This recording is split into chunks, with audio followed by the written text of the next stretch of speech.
Hello मेरे प्यारे दोस्तों, स्वागत है आप सभी का इस कहानी 369 में। तो चलिए आज की कहानी करते हैं शुरू।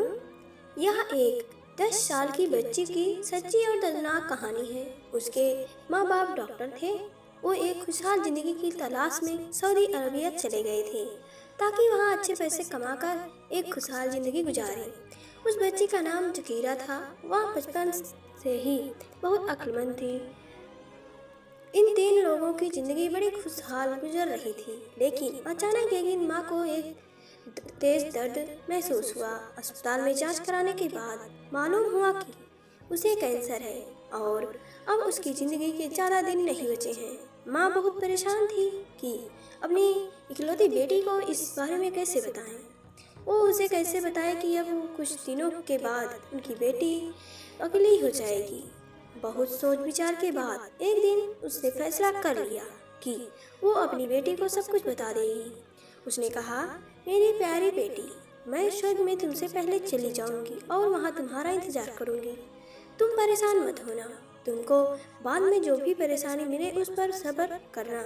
वो छोटी बच्ची समझ नहीं पा रही थी कि माँ क्या कहना चाहती है, लेकिन जब से उसकी माँ घर को छोड़कर अस्पताल में रहने लगी तो उसको कुछ बदलाव सा महसूस होने लगा। वो सुबह स्कूल जाती और दोपहर में अपने पापा के साथ अस्पताल चली जाती और रात तक अस्पताल में रुकती। फिर रात में अपने पापा के साथ घर वापस आ जाती।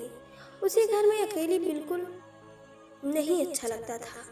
वह अपनी छोटी सी अकल की वजह से नहीं समझ पा रही थी कि आखिर यह सब क्या हो रहा है। ईश्वर से प्रार्थना करती है, ईश्वर मेरी माँ को ठीक कर दीजिए, मुझे उनकी बहुत याद आती है। एक दिन दोपहर को अचानक अस्पताल डॉक्टर ने पिता को फोन किया कि आप जल्दी से अस्पताल आ जाइए, आपकी पत्नी की हालत बहुत खराब है, वह कुछ क्षणों की ही मेहमान है।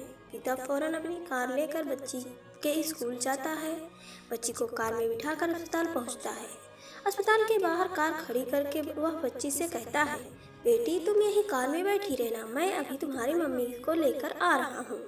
वह नहीं चाहता था कि माँ को मरता हुआ देख बच्ची के दिल पर कोई चोट लगे, इसलिए उसने उसे कार में ही बैठने को कहा और खुद कार से उतर कर तेजी से अस्पताल की तरफ जाने लगा। उसकी आंखों से आंसू बह रहे थे। सड़क पार करते समय पिता एक तेज रफ्तार कार की चपेट में आ गया और बच्ची के सामने ही पिता की मौत हो गई। यह देख बच्ची जल्दी से कार से उतरी और अपने पिता की गोद में बैठकर रोने लगी कि बाबा, आप मुझे कहाँ छोड़कर चले गए। दोस्तों, यह दर्दनाक घटना अभी खत्म नहीं हुई। अस्पताल के अंदर पड़ी माँ से पति की मौत की खबर छुपाई गई, लेकिन शाम 5 बजे के बाद माँ की भी मौत हो गई। इस खानदान में इस छोटी बच्ची के सिवा कोई नहीं था। बच्ची का इस दुनिया में कोई नहीं बचा। वह सऊदी अरबिया में अपने किसी रिश्तेदार को नहीं जानती थी। बाप के दोस्त जमा होते हैं और वो कहते हैं कि हम बच्ची को ले जाएंगे और उसको अच्छी तरह पालेंगे, उसे बड़े से बड़े स्कूल में पढ़ाएंगे, उसे किसी तरह की भी गम नहीं होने देंगे। अचानक बच्ची के सीने में बहुत तेज दर्द होने लगा। उसे अस्पताल ले जाया गया। जांच के बाद मालूम हुआ कि बच्ची को भी वही कैंसर की बीमारी है जो उसकी माँ को थी। यह सुनकर बच्ची मुस्कुराती है और वहाँ खड़े तमाम लोगों से कहती है कि मैं बहुत खुश हूँ, अब मैं अपनी माँ बाप से मिलूंगी, मैं उनके बगैर अकेली नहीं रह सकती। 3 दिनों के बाद बच्ची भी अपने माँ बाप के पास चली गई। और मेरे प्यारे दोस्तों, कहानी यहीं तक। कहानी आप सभी को कैसी लगी हमें कमेंट करके ज़रूर बताएं। अगर पसंद आए तो वीडियो को लाइक करें, शेयर करें और चैनल को सब्सक्राइब करें। पूरी कहानी सुनने के लिए आप सभी का दिल से धन्यवाद।